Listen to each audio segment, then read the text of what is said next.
நான் உங்கள் Jayalakshmi. Welcome to nutri kids healthy kitchen. இன்றைக்கி நம்ம கிச்சனில் உளுந்து தேங்காய் பால் கஞ்சி செய்ய போகிறோம். இந்த கஞ்சி குழந்தைகள்லேருந்து பெரியவங்க வரைக்கும் எல்லாத்துக்கும் நல்லா உடம்புக்கு வலிமை தரக்கூடியது, எலும்புகள் ஸ்ட்ராங்கிறதுக்கு உதவக்கூடியது. எப்படி செய்யலான்னு பார்க்கலாம் வாங்க. இதற்கு தேவையான பொருட்கள்: உளுந்து 50 கிராம், வெந்தயம் சிறிதளவு, பாதாம் 4, அரிசி 3 டேபிள் ஸ்பூன், தேங்காய் 3 டேபிள் ஸ்பூன், பேரிச்சம்பழம் 4லிருந்து 5 வரை. இது எல்லாத்தையும் ஒரு ஃப்ரை பேன் வச்சு முதல்ல உளுந்து, அதுக்கப்புறம் அரிசி 3 டேபிள் ஸ்பூன் அரிசிக்கு அடுத்தது வெந்தயம் சிறிதளவு, அதற்கடுத்தது ஊற வைத்த பாதாம் தோல் நீக்கின 4 பாதாம் பருப்புகள். இதெல்லாம் ஒன்றா சேர்த்து நல்லா வறுத்துக்கலாம். வறுக்கிறது நல்லா கைவிடாமல் வறுத்துக்கிட்டு இருக்கணும், இல்லைன்னா இந்த கருகீரது. ஒரு 5 to 10 நிமிஷத்தில் நல்லா வாசனை வர அளவுக்கு கலர் மாறி நல்லா செவந்து வந்துடும். அடுப்பு ஆஃப் பண்ணிவிட்டு ஒரு தட்டில் கொட்டி நல்லா ஆற வச்சுக்கலாம். எப்படி நல்லா எல்லோ கலரில் இருக்குது பாருங்கள், இந்த அளவுக்கு செவந்து இருக்கணும். அடுத்து மிக்சர் ஜாரில் சேர்த்து நல்லா ஃபைன் பவுடரை அரைச்சிக்கலாம்.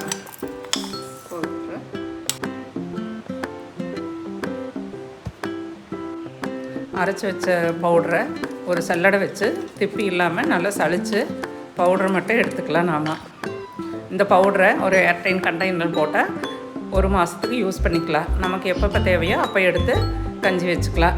அதே மாதிரி இந்த தேங்காயும் பேரிச்சம்பழத்தையும் அரைச்சி பால் எடுத்து வச்சுக்கலாம். இது ரெண்டையும் எப்படி கஞ்சி வைக்கிறதுன்னு பார்க்கலாம் வாங்க. ஒரு பேனில் 250 ml தண்ணி வச்சு 2 டேபிள் ஸ்பூன் மாவு எடுத்து மிக்ஸ் பண்ணி நல்லா கலந்து விட்டுறலாம். கைவிடாமல் இந்த மாதிரி கலந்துக்கிட்டே இருக்கணும். ஒரு 5 to 10 நிமிஷம் கலந்துட்டு இருக்கும்போது இந்த மாதிரி நல்லா ஸ்மூத்தான பவுட்ரு நல்லா வெந்து வந்துருச்சு பாருங்கள். இந்த மாதிரி கஞ்சி வகைகளுக்கு என்னோடய சேனலை சப்ஸ்கிரைப் பண்ணுங்கள், லைக் பண்ணுங்கள், ஷேர் பண்ணுங்கள். பேபி ஹெல்த்தியான ஃபுட்டுக்கு என்னோடய சேனலை பாருங்கள். அடுத்து அரைச்சி வச்ச கோகனட் மில்கை ஆட் பண்ணிக்கலாம். ஆட் பண்ண கோகனட் மில்க்கு இது ரெண்டையும் சேர்ந்து நல்லா கலந்து விட்டு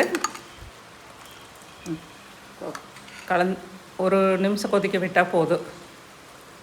இப்படி கொதித்து வரும்போது அடுப்பை ஆஃப் பண்ணிக்கலாம்.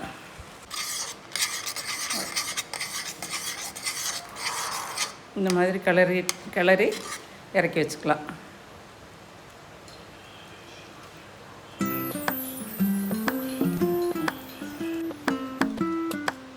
கஞ்சி ரெடி. ஒரு பவுலுக்கு ட்ரான்ஸ்ஃபர் பண்ணிக்கலாம்.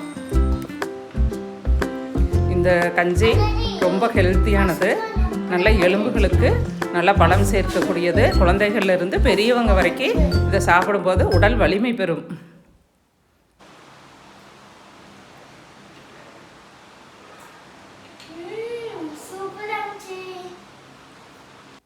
தேங்க்யூ. இது எங்கே ஒன்றையும்